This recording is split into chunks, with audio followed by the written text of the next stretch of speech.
अगर आप TDS profile handle करते हैं तो आज का सेशन आपके लिए काफी इंपॉर्टेंट होगा, क्योंकि आज हम डिस्कस करेंगे कि एज अ अकाउंटेंट अगर आप पेमेंट कर रहे हैं किसी ऐसे पर्सन को, ऐसे डिडक्टी को जिसका पैन इनऑपरेटिव हो चुका है, तो उस सिचुएशन में आपको टीडीएस का रेट क्या डिडक्ट करना है, क्योंकि ये बहुत इंपॉर्टेंट है जो आपको ध्यान रखना है।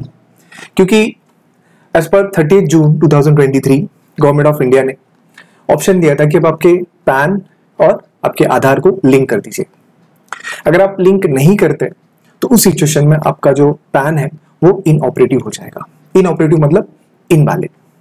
तो सर, अगर एज अ अकाउंटेंट आप कोई पेमेंट करते हैं, लाइक किसी ऐसे कॉन्ट्रैक्टर को जो इंडिविजुअल है, कोई प्रोफेशनल जो इंडिविजुअल है, कोई ऐसा आप बोल सकते हो कोई ऐसा एम्प्लॉय जो आपके यहाँ पे काम कर रहा है, तो सर उस सिचुएशन में आपको ये मेक श्योर करना है कि उसका पैन उसके आधार से लिंक है।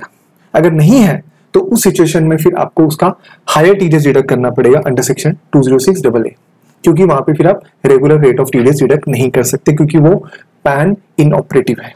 अगर वो उन्हें लिंक करते हैं विद जो उन्हें एडिशनल फीस वगैरह भर के 1000 रुपीज अंडर सेक्शन 234H में उसको वो वापस से ऑपरेटिव करते हैं, तब तो आप regular rate of TDS deduct कर सकते हैं। लेकिन अगर जब तक वो इनऑपरेटिव है, लिंक नहीं है, तो आपको higher rate of TDS deduct करना है।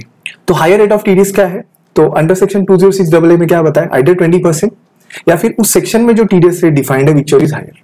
तो एज अ अकाउंटेंट आपकी मेजर रिस्पॉन्सिबिलिटी होगी कि अब आप 1 जुलाई के बाद जो भी आप पेमेंट्स कर रहे हो, स्पेशली मैं इंडिविजुअल की बात कर रहा हूँ, ठीक है, तो वहां पे आप उनका पैन लीजिए, ठीक है, करेक्ट है, और उनके पैन और आधार को यहाँ पे लिंक आधार स्टेटस, करेक्ट है, उनका आधार डिटेल भी मांगे और यहाँ से उनके पैन और आधार को यहाँ पे वेरीफाई करिए, ठीक है। इनकम टैक्स की वेबसाइट पे आपको ऑप्शन मिल जाएगा, ठीक है।